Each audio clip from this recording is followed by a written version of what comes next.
You know that feeling when you just desperately need a reset. Like maybe you took a detour, went off course a bit, and then it hits you got to get back to where you started, maybe back to basic. Oh, absolutely. That moment of realizing, okay, time to recalibrate. It's such a core human experience. Mm, And it's fascinating how these themes, they just echo through really ancient stories. exactly where we're headed today. We're doing a deep dive into a story just like that, Genesis 13 verses 1 to 5. We're following Abram. Many of you know him, but focusing on this specific moment. It's a real transition, a definite recalibration for him. Our mission here is to really unpack this short bit of text. We're not just reading it. We're looking for, the Hebrew wordplay, the theological nuggets. The stuff that gets lost in translation sometimes. Yeah, and how this little passage kind of sets up some big drama down the road. Yeah. Hopefully you'll get a richer sense of Abram's journey and maybe, just maybe, see some parallels in your own life too. We've been digging into the textual analysis, really focusing on the original Hebrew to pull out those nuances. Think of it as maybe a shortcut to getting clued in on this key spiritual pivot Abram makes. Okay, let's get into it. So context first. End of Genesis 12, things weren't great for Abram. Not exactly his highlight reel, no. Right, he went down into Egypt. Famine was the reason. But it led to that whole, let's call it the Sarai Pharaoh fiasco. A major compromise driven by fear. Totally. And he ends up getting basically kicked out, sent out. I think the Hebrew is yeah. That's the one. He was escorted out, let's say. So not his best moment. But then Genesis 13.1 hits, and there's an immediate shift. A really significant one. The text says, Abram went up from Egypt. And the Hebrew word there is wayal. He went up. Okay, up versus down. He went down into Egypt, now he goes up out of it. That feels very intentional. Oh, it is? Is it just geography, or is there more to it in the Hebrew mindset? Much more. Geographically, yes, Egypt is often depicted as down from Canaan, which is up. That's consistent. But the theological weight is huge.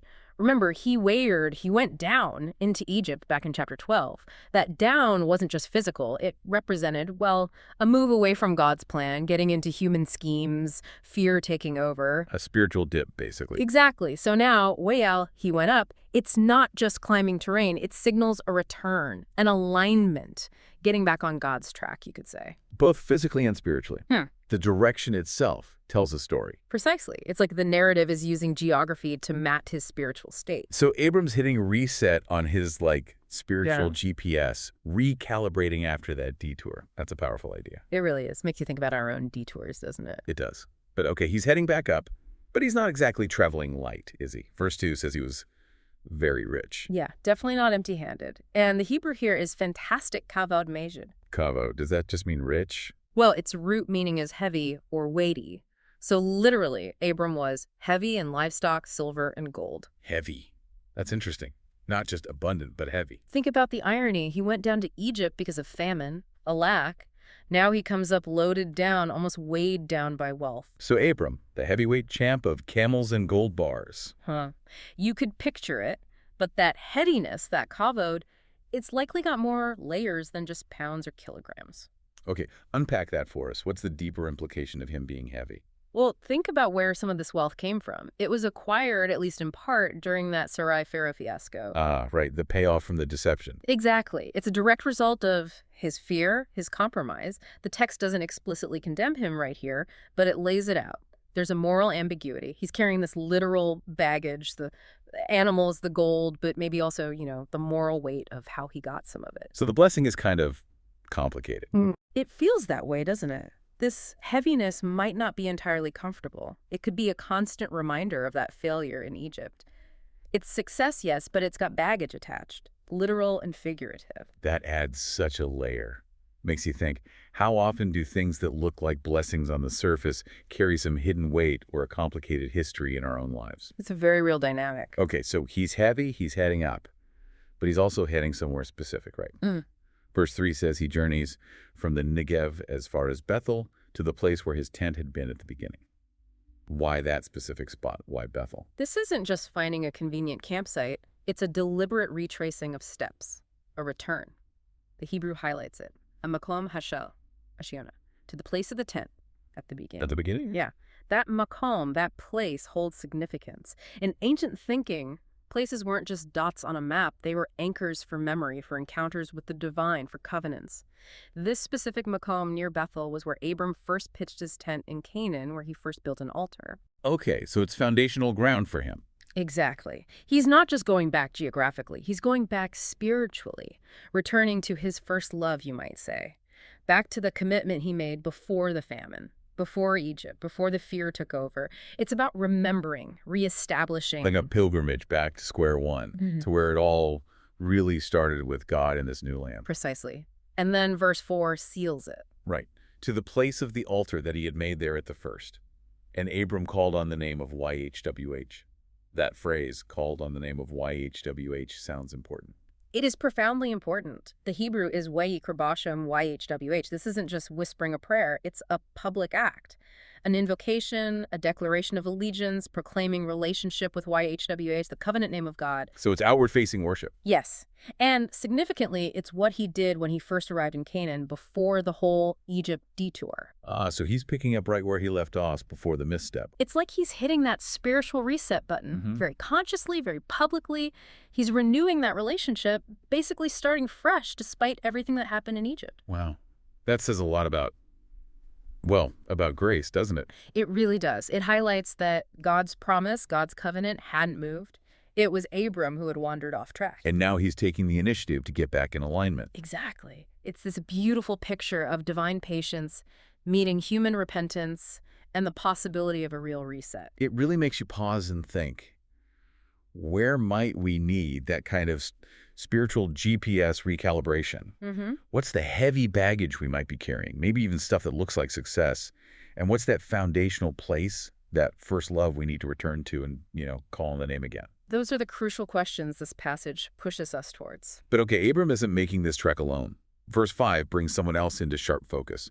And Lot, who went with Abram, also had flocks and herds and tents. Yes, Lot. Can't forget Lot. The Hebrew actually flags this for us subtly. It says Gamlecha, meaning also Lot. Also Lot. Like, hey, pay attention to this guy too. Pretty much. It's a little narrative nudge. Don't just focus on Abram's return and wealth. Lot's right there alongside him, and he's prospering too. Okay, so Lot's not just tagging along. He's also doing really well. He's got the flocks, the herds, the tents, mirroring Abram. Exactly. He's also, in a sense, heavy with possessions, just like Abram. And I'm guessing 2 households, both heavy with livestock and stuff, trying to occupy the same space. That's going to cause problems. You're anticipating the next part of the story perfectly.